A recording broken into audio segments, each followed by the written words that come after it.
មនាលភិក្ខុទាំងឡាយពាលលក្ខណៈពាលនិមិត្តពាលាប្រទានរបស់បុគ្គលពាលនេះមាន3យ៉ាង3យ៉ាងតើដូចម្ដេចមនាលភិក្ខុទាំងឡាយជនពាលក្នុងលោកនេះអ្នកគិតគំនិតអាក្រក់មួយអ្នកនិយាយសម្ដីអាក្រក់មួយអ្នកធ្វើអំពើអាក្រក់មួយមនាលភិក្ខុទាំងឡាយ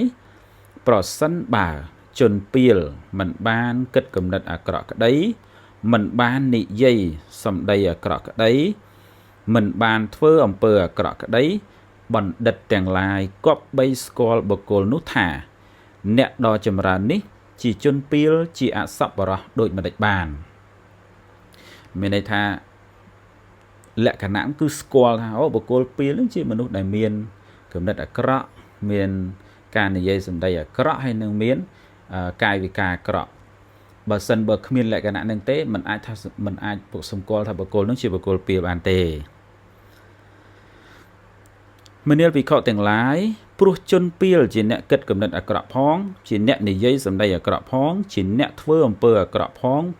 បានជាបណ្ឌិតទាំងឡាយស្គាល់បុគ្គលនោះថាអ្នកដ៏ចម្រើននេះ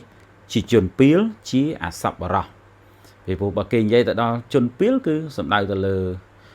អាក្រក់3យ៉ាងហ្នឹងឯងអាក្រក់មានកាយវាចាហើយនិងចិត្ត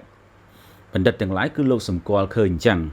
សម្គាល់ឃើញថាបុគ្គលដែលអាក្រក់ដោយកាយដោយវាចាដោយចិត្តហ្នឹងគឺជាបុគ្គលពាល